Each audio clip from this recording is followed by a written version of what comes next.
Hello, my name is Keshwani. That's K-E-S-H-W-A-N-I,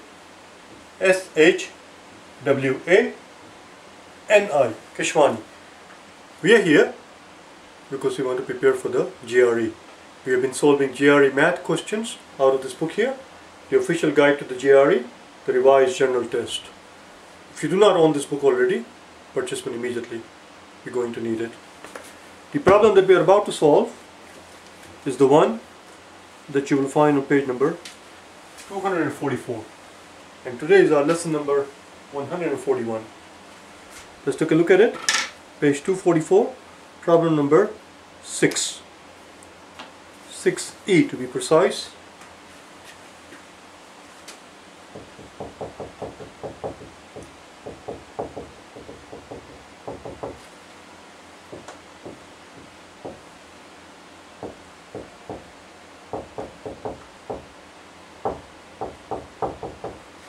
This problem deals with the concept of what is known as factorization.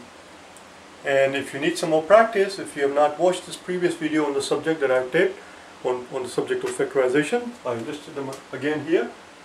Day number 99 through 103. 99, 100, 101, 102, 103. I spent 5 days on that topic there, and then day 124 and 129. So there are 7 videos there prior to today's video which deal with this concept of factorization, and if you need some more practice you can watch those videos. So here is how it goes. The process of factorization, here is what it goes. We are given a quadratic equation here and we have two options. One is to use the quadratic formula and figure out what values of y, what value of x will satisfy this equation, or use a method called factorization. In factorization, here is what's going on. We are looking for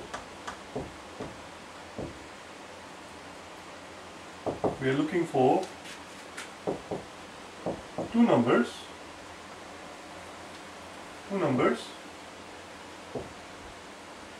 such that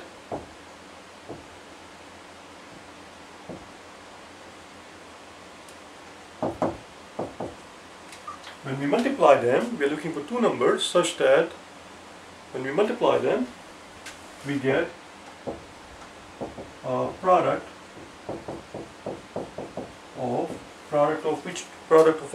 of this is what you look for. You look for the coefficient of the x squared, which in this case is just x squared, which means it's positive 1, and this guy, coefficient of the constant. So we're looking for two numbers such that when we multiply them we get a product of positive 1 times the negative 4. Positive 1 times negative 4 is negative 4. So now the question is, why the hell are we asking this question? We already know what those two numbers are. Those two numbers are positive 1 and negative 4, because the product of positive 1 and negative 4 is going to give us negative 14. Product of positive 1 and negative 14 is going to give us a product of 14 there. Why the big fuss?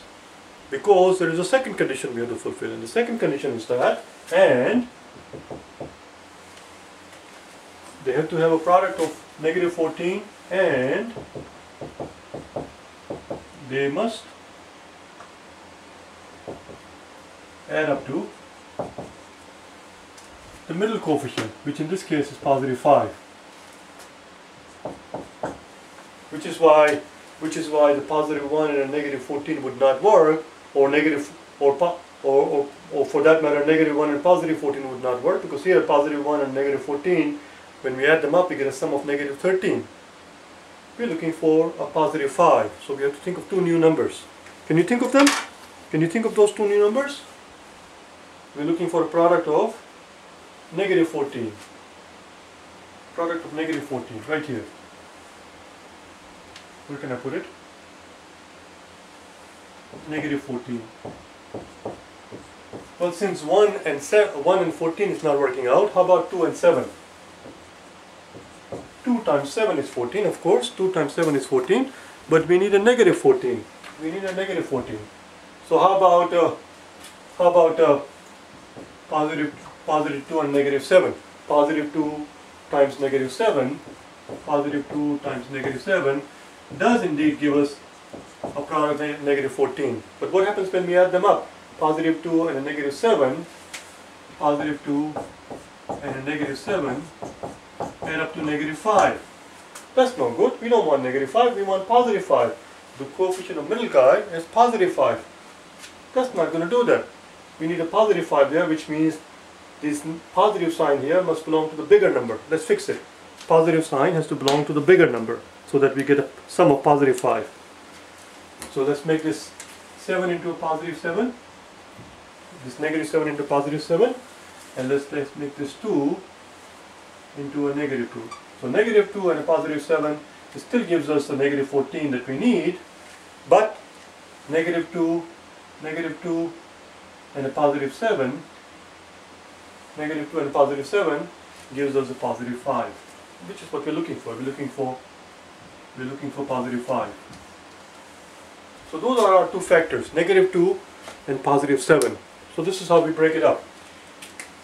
So negative 2 times positive 7, negative 2 times positive 7 gives us negative 14, negative 2 plus a positive 7, they add up to positive 5. So we have our x squared, and we're going to break up our positive 5x into these two parts. Negative 2x, positive 7x, and then we have our 14, and it equals to 0. Now look at these two terms, this term and this term. Do you find anything common in these two terms? This one has x times x, and this is 2 times x. X is common. They share a common factor of x. Take out that common factor. If you take out the x, then x squared divided by x gives us x. Here we have negative 2x. Negative 2x divided by x is going to give us negative 2. As you can clearly see, x times x is going to give us back the x squared that we started out with, and negative 2 times x is going to give us back our negative 2x. What do you find common in these two? Positive 7x and a negative 14. Do you find any common factor in those two? The common factor is 7. Let's take out the 7. If we take out the 7, 7x divided by 7 gives us remainder of x. Well, not remainder, but the leftover, the quotient of x there. And when we divide negative 14 by 7, negative 14 divided by 7, positive 7 gives us negative 2, which is going to go here. And that whole thing equals 0. Now we look at these two parts. Look at this part and this part. Do we find anything common? Do you find anything common between this part and that part? The common factor is this. X minus 2 is common. X minus 2 appears here, and x minus 2 appears here. Let's take it out. Let's take it out. X minus 2. Once we take out x minus 2 from here, x times x minus 2 divided by x minus 2 leaves us with x. You see, x times x minus 2 is going to give us back x times x minus 2. Plus, once we take out x minus 2 here, we are left with positive 7. Because x minus 2 times 7 is going to give us 7 times that. And that whole thing equals to 0. So now we have arrived at situations where we have two quantities.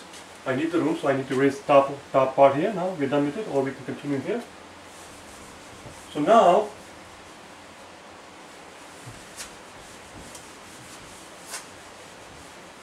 we have arrived at two quantities, x minus 2 and x plus 7. And we know that when we multiply these two quantities, the product is 0. If the product of this quantity and that quantity is 0, then that means that either x minus 2 is 0 or x plus 7 is equal to 0. One or the other. Has to be the one or the other. Or they could both be 0 actually. If this quantity is 0, if x minus 2, if this quantity is 0, x minus 2, then it doesn't matter what that quantity is, because 0 times anything is 0. Similarly, if x plus 7 is equal to 0, then it doesn't matter what this quantity is, 0 plus this quantity, 0 times this quantity is going to be 0. So it's either this one is 0 or that one is 0. If x minus 2 is equal to 0, that implies that x must be positive 2. If x plus 7 is equal to 0, then that implies that x must be negative 7. That's it. Those are our solutions. Those are our solutions. And these are sometimes referred to as the roots. Roots. Do you understand? Those are the roots. Let's plug them back in and see if it actually works. See if it actually works. And then at the end I'm going to give you a question that typically appears in the quantitative comparison section, dealing with this concept of factorization. And the problem that I'm going to give you, the problem that appears typically in the quantitative comparison question, there you cannot use quadratic formula to figure it out. Well, I suppose you could. But anyway, I'm going to give you a quantitative comparison question where you will see how this type of questions will appear in a little bit of a different light. Let me first finish this thing. Let's verify that our answer, that our roots are correct. We need to verify it. So I'm going to erase all of this part. We don't need this thing. Let's first verify that 2 works. So 2 squared plus 5 times 2 minus 14. Let's see what that is. 2 squared is 4. 5 times 2 is 10. 10 plus 4 is 14. Minus 14 is equal to 0. That does work. Let's verify the other one. Let's verify negative 7. Let's see if negative 7 works.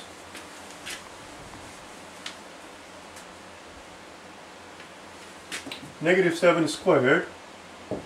Negative 7 squared plus 5 times negative 7 and a 14. Negative 7 squared is going to be positive 49. Positive 49, 5 times negative 7 is negative 35 and a negative 14. You will see that negative 35 and a negative 14 add up to negative 49. A negative 49 and a positive 49 do in fact give us 0 at the end. That's it. Now let's do a quantitative comparison question. We know the roots are those. Okay? Here's how the problem appears. They would say, they will give you in the middle of the 2 columns, they will give you an equation like this. In the middle of the 2 columns, they will give you an equation like this. This is the equation that appears in the middle of the 2 columns, and here is column A, and here is column B. And I have seen many different varieties of it. Sometimes they talk about the sum of the roots, sometimes they talk about the product of the roots, and such stuff. So here, for example, they might say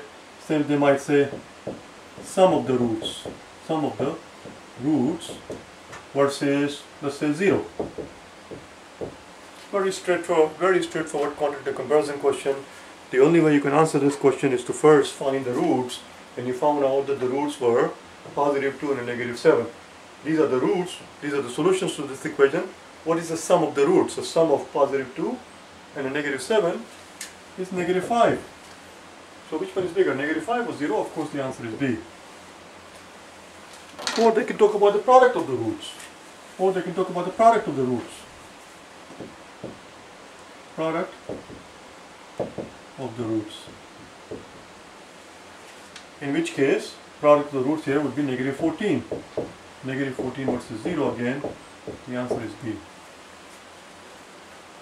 Sometimes they talk about sum of the roots, sometimes they talk about the product of the roots. But anyway, that was the question.